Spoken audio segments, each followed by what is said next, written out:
हमारे साथ मंच पर हमारे वरिष्ठ उपाध्यक्ष श्री निरंजन पांडे जी, हमारे महासचिव श्री राजीव कुमार जी, उपस्थित हमारे हिंद क्लब के सभी सक्रिय कार्यकर्ता बंधुगण, मातृशक्ति के रूप पर माताएं, बहनें और जमशेदपुर के कोने कोने से आए श्रद्धालुगण, माताएं एवं बहनें, आप सभी का जमशेदपुर रानी कुदर के इस हिंद क्लब के प्रांगण में पूरी कमेटी के तरफ से आपका अभिनंदन करता हूं, स्वागत करता हूं, आप सबको नमन करता हूं। देर हुई लेकिन दुरुस्त हम लोग आए। देख रहे हैं प्राकृतिक जो आज माता का इस प्रकार शारदीय नवरात्र में हाथी पे आगमन हुआ है, तो उनके साथ वर्षा भी, इंद्र देवता भी साथ आए हैं। लेकिन इस शारदीय नवरात्र में आप सब जानते हैं कि पूरे झारखंड और वेस्ट बंगाल में जिस प्रकार से बारिश हुआ है, कहीं ना कहीं हम सब जो पंडाल के आयोजन करता है या आयोजन करने वाले मजदूर हैं, उन सबको परेशानियों का सामना करना पड़ा। लेकिन माता रानी का यह आशीर्वाद है कि आज षष्ठी का वह दिन है। आज हम सब एक स्वच्छ वातावरण में माता जी का आशीर्वाद से हम सब यहाँ खड़े हैं और इस भव्य पंडाल का दर्शन कर रहे हैं। आप सबको बताना चाहता हूं कि अपने देश में पिछले दिनों बहुत ही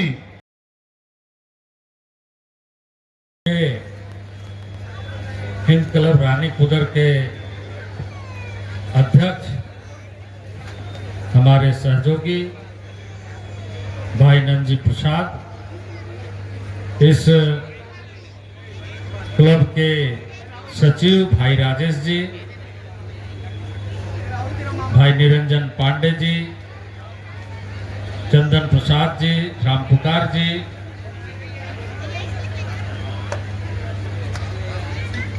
ज्योति प्रकाश दुबे जी, समिति के क्लब के सभी सदस्यगण, श्रद्धालुगण, आगंतुकगण,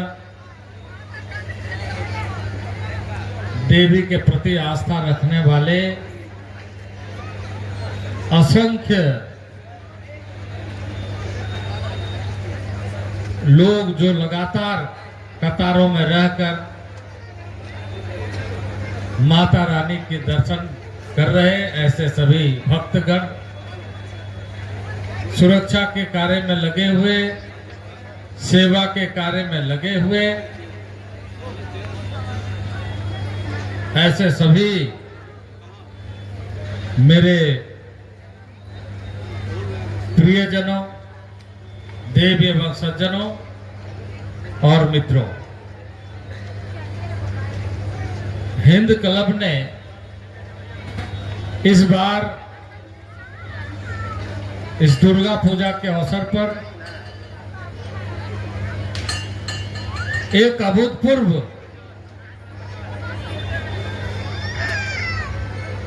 पंडाल झांकी के रूप में प्रस्तुत किया है, जो हमें हमारे मिट्टी से सांस्कृतिक पहचान के साथ अद्वितीय प्रस्तुति जीवन पद्धति के माध्यम से बताता है। और इसलिए इस राष्ट्र के अंदर हम सब की जिम्मेदारी है, हम यहां इस आयोजन में अच्छे ढंग से दर्शन करें, पूजा करें, आस्था और समर्पण के साथ ऊर्जा संहरित करे। इसलिए हम यहाँ एकत्रीकरण आनंद उत्सव मना रहे हैं। लेकिन हम सबको याद रखना चाहिए, हमारे मानस पटल पर हमेशा इस बात का प्रतिबिंब दिखाई देना चाहिए कि हम यहाँ आनंद और उत्सव मना रहे हैं, लेकिन देश के सरहदों में हमारे भाई हमारे लिए देश की सुरक्षा में प्रहरी का काम करते हुए हमें सुरक्षित रखे हुए हैं।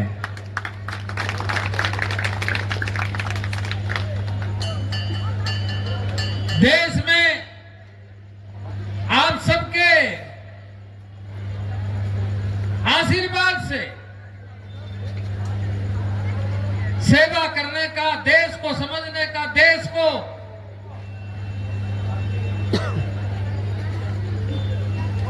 समग्र रूप से देखने का मौका मिला। और इसलिए मैं लेह लद्दाख से लेकर जम्मू कश्मीर से लेकर अरुणाचल, मिजोरम, नागालैंड से लेकर तमाम सीमा क्षेत्रों में जहां घूमने का मौका मिला, वहीं कश्मीर से कन्याकुमारी तक, समुद्र तट पर तक, जहां से राम सेतु आदिकाल में जिसका उदाहरण हमें अपने साहित्य में मिलता है, वो देखने का मौका मिला। और इसलिए मैं इस अवसर पर माता रानी से यही प्रार्थना करता हूं कि भारत ने जिस तरीके से प्राचीन दिनों में आदिकाल से एक अपनी पहचान, अपनी सांस्कृतिक विरासत को लेकर आगे बढ़ा, आज के दिन में ऑपरेशन सिंदूर जैसे मुंह तोड़ जवाब देते हुए आदरणीय नरेंद्र भाई मोदी के नेतृत्व में देश बढ़ता हुआ आगे के पंक्ति में दिखाई दे, और वो शक्ति नरेंद्र भाई मोदी को हम सबके प्रार्थना के माध्यम से अजय भारत बनाने का संकल्प को पूरा करने का शक्ति दे, ऐसा माता रानी से प्रार्थना करते हुए मैं सभी भक्तगणों को, सभी आए हुए श्रद्धालुओं को, पूजा समिति के सदस्यों को, क्लब के सदस्यों को और यहाँ उपस्थित सज्जनों को बहुत बहुत शुभकामनाएं और बधाई देता हूं। आशा रखता हूं कि माता का आशीर्वाद आप हम सबको मिले और हम निश्चित रूप से प्रगति के रास्ते पर सुख समृद्धि के साथ परिवार, समाज, राष्ट्र जीवन का सेवा करते हुए हम भारत माता के चरणों में अपने को समर्पित करते हुए भविष्य का भारत का निर्माण करे। ये ताकत, ये ऊर्जा हमारे बीच में पैदा हो। इन्हीं शब्दों के साथ आप सब लोगों को बहुत बहुत शुभकामनाएं, बहुत बहुत धन्यवाद। भारत माता की।